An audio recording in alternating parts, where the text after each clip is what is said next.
Welcome to Heart's Secret. Tukso.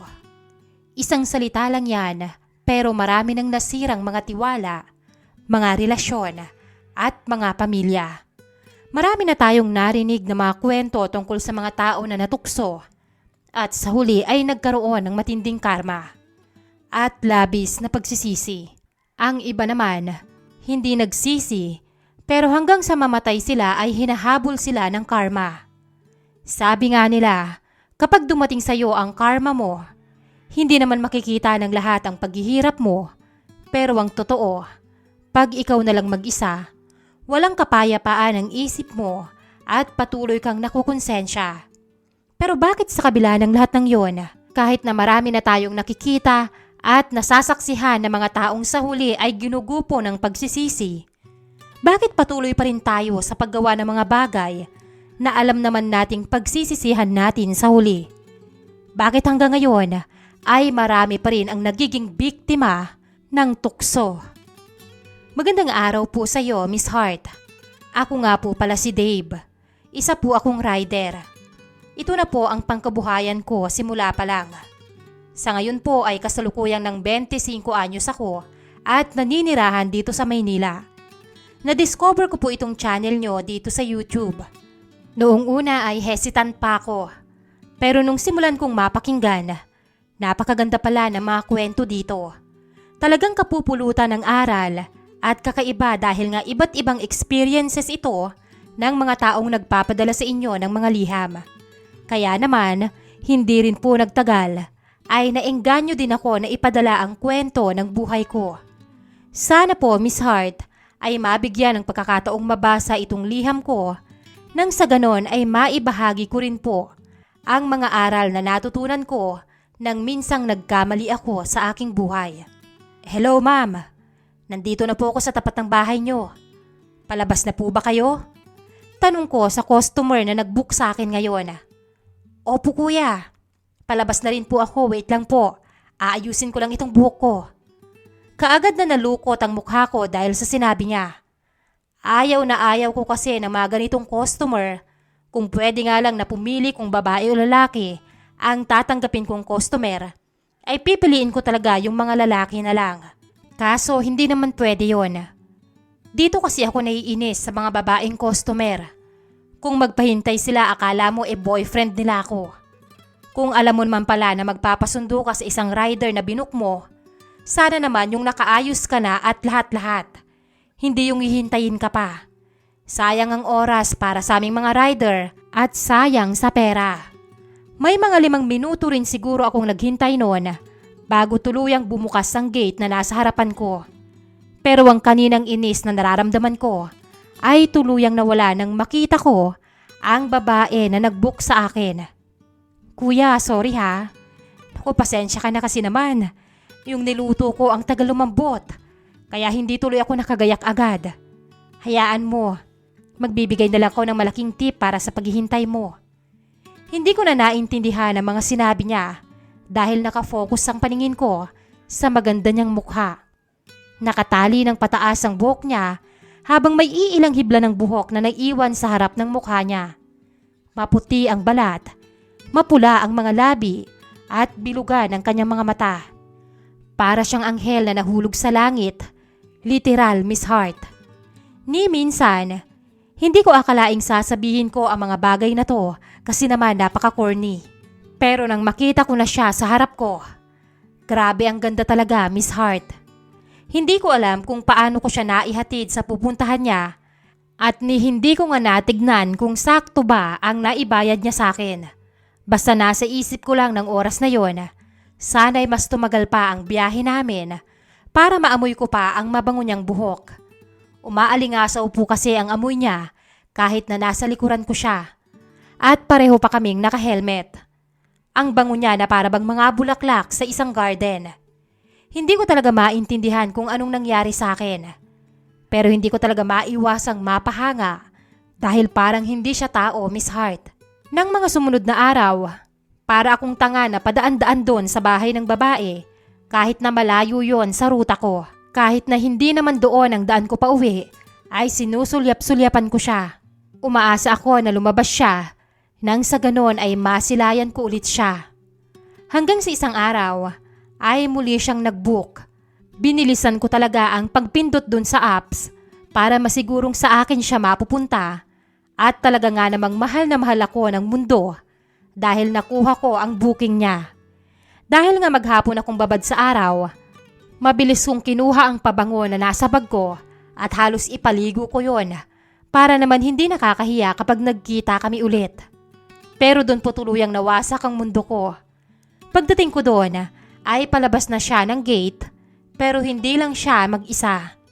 May kasama siyang isang matangkad na lalaki na nakahawak sa bewang niya. Malapit sila sa isa't isa at napaka-sweet. Bago siya tuluyang umangkas sa akin ay nagyakapan pa sila at humalik siya sa pisngi nito. Nang tuluyan ko siyang maihatid sa pupuntahan niya, habang hinuhubad niya ang helmet at kung ano-ano pang mga pinasuot ko sa kanya, ay hindi ko na naiwasang magtanong. Ma'am, boyfriend niyo po ba yung kasama niyo kanina? Usisa ko. Nakakahiya man, pero hindi ko na mapigilan, Miss Hart. Masyadong masakit sa puso na makitang may kasama na siyang iba. Naku sir, hindi ko po yun boyfriend. Bigla akong nagkaroon ng pag-asa dahil sa sinabi niya, pero agad din yung nawala nang ituloy niya ang gusto niyang sabihin. Asawa ko po yun. 2 years na po kaming kasal. Buong pagmamalaki niyang sabi habang nakangiti. Asawa niyo po yun? Bakit parang ang bata niyo pa? Hindi ko maiwasang mag-usisa. Sa tingin ko kasi Miss Hart, halos kaedad ko lang siya. Oo, medyo bata nga kaming nagpakasal. 23 years old ako nung nagpakasal, habang siya naman ay 28. Ganun ba ma'am? By the way ma'am, ano nga po palang pangalan niyo? Tanong ko sa kanya kahit na masama ang loob ko. Alex po ang pangalan ko sir. Naku si sir naman, hindi niyo po ba nakikita sa app ang pangalan ko? Ako nga po alam ko na di bang pangalan niyo eh. Biro niya. Napakamot ako sa ulo at nahihiyang napangiti. Akala ko po kasi gumagamit kayo ng account ng iba eh. Alex po ang pangalan niyo, tama? Akala ko po kasi nung una pangalan ng lalaki. Pasensya na po, nahihiya akong sabi. Naku okay na po yun, huwag kayong mag-alala. Marami na ngang napagkakamalan akong lalaki dahil sa pangalan ko. Hindi ka nag-iisa dyan, sir. Pero opo, Alex po ang pangalan ko. Nice to meet you, Sir Dave. Inabot niya sa akin ang kamay niya kaya naman hindi na ako nag-atubili pa. Naabutin din yon at nakipagkamay sa kanya. Napakalambot ng kamay niya, Miss Hart. Parang hindi gumagawa ng gawaing bahay. Sa bagay, kahit ako naman ang maging asawa nito, kahit gaano ako kapagod sa trabaho, ako pa rin ang magtatrabaho sa bahay. Para lang maingatan ko ang maganda, maputi at makinis niyang kutis. Miss Hart, sa hindi ko inaasahan ay naging close kami ni Ma'am Alex. May ilang pagkakataon pa na kahit off ko sa trabaho, ay tumatawag siya sa personal number ko para magpasundo at magpahatid. Hindi ko naman magawang tanggihan yon. Siyempre dahil siya na yun eh. Sinasabi ko na lang sa kanya na kailangan ko ng extra, kaya tinatanggap ko ang ganong setup. Pero ang totoo, gusto ko lang naman siyang makasama. Hanggang sa isang araw, nang matanggap ko ang booking niya, ay may kung anong kakaiba akong naramdaman. Malungkot siya noon. Laylay ang mga balikat at hindi gaya ng dati na laging nakangiti at masigla. Halos hindi nga siya makipag-usap noon at mukhang maga ang mga mata niya sa kakaiyak. Nagulat ako nang sabihin niya sa akin ang location kung saan siya magpapahatid. Isa yon sa pinakamalaking bar dito sa Maynila. Hindi ko siya kinwestiyon. Hinayaan ko lang na ihatid ko siya doon. Hindi na rin ako nagtanong dahil para sa akin ay privacy niya pa rin yun. Kahit sabihin nating medyo naging close na kami dahil sa palaging pagpapahatid sundo niya, ay hindi pa rin ako dapat makialam sa pribadong buhay niya. Ganun naman po talaga dapat, Miss Hart. Pero pagkatapos ko siyang ihatid sa bar na yon, ay hindi talaga ako mapakali. Meron na akong tinanggap na bagong booking, pero hindi ko alam at hindi ko maintindihan kung bakit malakas ang kabog ng dibdib ko. Pinagpapawisan at nag-aalala ko sa hindi malamang dahilan. Malayo na ako noon, Pero nag-decide akong mag-U-turn at balikan siya sa bar na yon. Maingay, masikip at maraming tao. Hindi ko alam kung saan ko siya hanapin. Sinusubukan ko ring tawagin ang pangalan niya pero napakaraming tao doon, Miss Hart. Imposibleng marinig niya ako at imposibleng mapansin niya. Hanggang sa dumako po ang paningin ko doon sa may hagdan papunta sa second floor kung saan ang mga VIP room. Nakita ko siya na naglalakad paakyat doon. Mukhang wala sa sarili at mukhang lasing na. Agad akong nagtaka dahil halos kahatid ko lang naman sa kanya. Pero paanong nalasing siya agad? Tumakbo ako papunta doon at hinabol siya. Nang makarating ako sa second floor, ay kaagad kong hinawakan ang braso niya at iniharap siya sa akin. Ma'am Alex, ano po bang nangyayari sa'yo? Bakit para kang zombie na naglalakad dyan? May kasama ka ba rito? Tanong kong nag-aalala. Oh, ikaw pala yan, Dave. Lasing na lasing niyang sabi habang tinuturo ako. Pasuray-suray na siya at hindi na makatayo ng maayos, kaya naman sinalo ko na siya at inalalayan. Ma'am Alex, bakit po ba kayo dito nagpahatid? Hindi na ako nakapagpigil pang magtanong dahil sa itsura niya. Hindi imposibleng mapahamak siya sa loob ng bar na yon. Lalo at patingin-tingin na sa kanya ang ibang mga lalaking nasa paligid namin. Anong sabi mo? Bakit ako nandito? Halika nga, sumama ka sa akin.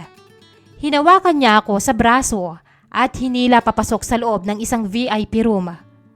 Nakikita mo ba to? Nakikita mo ba tong kama na to? Tuluyang bumagsak ang mga luha niya at nagsimula na siyang humikbi. Dito sa kwarto na to. Dito ko nakita ang asawa ko. Dito niya ako pinagtaksilan, Dave. Dito mismo. Dito sa kamang nakikita mo. Diyan niya nagawang ipagpalit ako sa ibang babae. Awang-awa po ako sa itsura niya nung gabing yon. Kaya hinila ko siya palapit sa akin at mahigpit na niyakap. Hinayaan ko siyang sumandal sa dibdib ko. Naupo kami sa kama habang hinahaplos ko ang buhok niya. Hinayaan ko lang siyang umiyak ng umiyak habang nandoon lang ako at tahimik na dinadamayan siya. Sa sobrang tagal naming naroon, hindi ko na namalayan na nakatulog na pala kami doon sa VIP room. Nang magising kami ay umaga na. Nanlaki ang mga mata ko nang makitang nakatitig siya sa akin paggising ko. Kaagad akong napabalikwas ng bangon at nanghingi ng pasensya sa kanya. Naku, Ma'am Alex, pasensya ka na po, wala po akong ginawang hindi maganda sa inyo ha. Hinayaan ko lang po kayong umiyak kagabi. Sinamahan ko lang po kayo. Maniwala po kayo, wala po akong ginawang masama sa inyo, ma'am. Bakit naman kabadong-kabado ka, Dave? Alam ko naman na wala kang ginawa sa akin. Huwag kang mag-alala. Alam kong hindi ka ganong klase ng lalaki. Sabi niya habang nakangiti. Umupo siya sa tabi ko at nagulat ako, Miss Hart, nang bigla niya akong yakapin. Ma'am Alex, masyado na po kayong malapit sa akin. Nag-aalangan kong sabi. Bakit? Ayaw mo ba? Tanong niya. Hindi ako nakasagot kaya naman ipinagpatuloy niya ang ganyang ginagawa. At nang tuluyan niya na akong hinalikan sa labi, doon na ako tuluyang bumigay, Miss Hart. Opo, nung araw na po yun ay pumatol ako sa babaeng may asawa. Alam ko po na natalo ako ng karupukan ko. Alam ko na ginusto ko rin naman talaga ang nangyari. Pero meron pong parte sa akin na pakiramdam ko ay kailangan kong gawin yon dahil malungkot siya. Alam ko na baka sabihin ng iba ay nagdadahilan lang ako. Totoo naman po na gusto ko talaga yon. Pero totoo rin na ginawa ko yon para makalimot siya sa mga problema niya nung araw na yon. Ang akala ko po noon, Miss Hart, ay magiging maganda na ang sa amin ni Ma'am Alex dahil sa nangyaring yon. Pero ng mga sumunod na araw ay hindi na siya muling nag-book pa sa akin. Umabot nga po yun ng 1 linggo na wala kaming kahit na anong komunikasyon. Hanggang sa hindi na ako nakatiis at ako na ang unang kumontak sa kanya. Sinubukan ko siyang tawagan, i-text, pati nga po yung account niya sa app kung saan ako nagtatrabaho ay sinubukan ko rin siyang i-message doon. Pero wala. Ni isang sagot ay wala akong nakuha kay Ma'am Alex. Hanggang sa dumating ang araw na hindi na ako mapakali at sinubukan ko siyang puntahan sa bahay nila. Miss Hart, Bakit kaya ganon? May mga tao na magdidesisyon, gagawa ng isang bagay pero hindi naman kayang panindigan. Tulad na lang po ni Ma'am Alex. Pagdating ko po kasi sa bahay nila, nakita ko siyang masaya na nakaupo sa garden nila. Nandoon lang naman ako sa labas ng bakuran niya. Pero kitang-kita ko kung gaano sila kasaya ng asawa niya. Mukhang okay naman sila at mukhang masaya pa nga. Tuloy ay hindi ko maiwasang mapaisip. Ganun na lang ba yung pagkatapos ng lahat ng mga nangyari sa amin? Pagkatapos kong ibigay sa kanya ang gusto niya nung araw na yon, ay babalikan lang din pala niya ang asawa niya. At ang mas masakit pa, hindi man lang niya ako kinausap. Hindi man lang niya sinabi sa akin kung ano ang nangyayari. Hindi ko tuloy alam kung saan ako lulugar. Sobrang sama po ng loob ko nung araw na yon. Pero hindi ko siya kinumpronta. Ilang araw rin akong padaan-daan doon sa bahay nila. Lalo po akong nasasaktan kapag nakikita ko silang mag-asawa na masayang naglalambingan at nagbabanding sa tapat ng bahay nila. Hanggang sa isang araw ay nakatanggap ako ng text mula sa kanya. Gusto niya pong makipagkita. Gusto niya akong kitain sa likod ng isang abandonadong ospital dito sa amin. Natatawa ako, grabe yung location na napili niya. Sa dating nito, parang may gagawin kaming iligal o parang kabit niya ako. Hindi na ako umalma pa at pinili ko na lang na makipagkita sa kanya para matapos na ang lahat. Akala kasi ng iba, kapag lalaki ang isang tao, siya na ang gago. Kapag lalaki ang isang tao, siya na ang masama. Pero hindi nila alam na pati kaming mga lalaki ay naloloko rin. Pati kaming mga lalaki ay nasasaktan din. At higit sa lahat, pati kaming mga lalaki ay nagagamit din. Oh, Ma'am Alex, long time no see ah. Sarcastic kong bati nung magkita kami. Dave, bakit ngayon ka lang?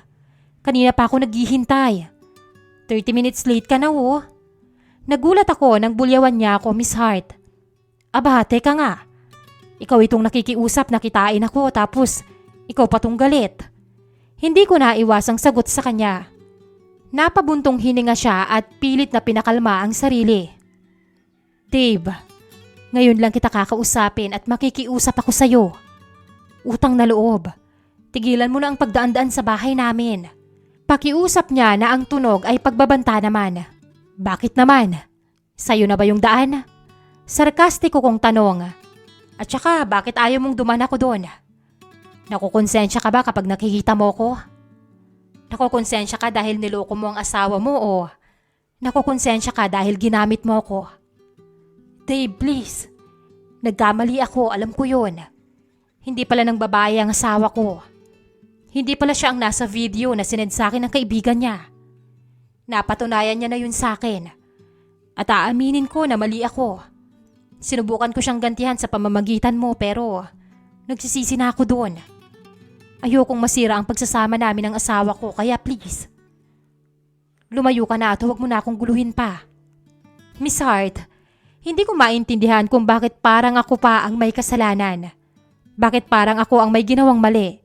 Kung makapagsalita kasi siya, parang ginugulo ko ang buhay niya, siya naman itong gumawa ng mali. Siya naman itong nag-umpisa. Natapos po ang pag-uusap namin ni Alex nang wala kaming napagkakasunduan. Hindi ako pumayag sa kahit na anumang hinihiling niya sa akin. Kahit ang totoo ay wala naman talaga akong balak na guluhin siya. Gusto ko na makonsensya siya at dalhin niya ang kabang nararamdaman niya habang buhay. Nang sa ganun man lang ay makarma siya. Hindi ko alam kung bakit may mga ganyang klase ng babae. Napakaanghel ng pagmumukha. Pero ang mga ugali at mga desisyon sa buhay ay puro patapon. Tuluyan na po kaming nawalan ng komunikasyon ni Alex. Hindi ko na ginustong magkaroon pa ng koneksyon sa kanya at lalong-lalong hindi ko na siya gustong makita pa. Siguro ay nag-uninstall na siya ng app kung saan siya nagbubook ng mga rider. Hindi ko na po kasi nakikita ang pangalan niya sa mga nagpapabook. Mabuti naman kung ganon dahil baka may iba pa siyang mabiktima bukod sa akin. Miss Hart, dito ko po napatunayan na hindi lahat ng maganda sa mata ay maganda ring kasama o maganda ring mapagkakatiwalaan. Sana po kahit papano ay merong napulot na aral sa kwento ko ang mga listeners nyo Para sa mga listeners dyan na katulad ko, tandaan nyo, pag-isipan nyo po palagi ng 2 o kahit triple pa ang isang bagay bago nyo gawin. Hindi lahat ng lumalapit na palay ay kailangang tukain.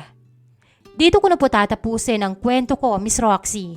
Maraming salamat po sa pagbabasa ng kwentong ito at sana po sa susunod na magbabahagi ako ng kwento sa inyo ay yung masayang parte naman ng buhay ko. Muli, ito po si Dave at maraming salamat po.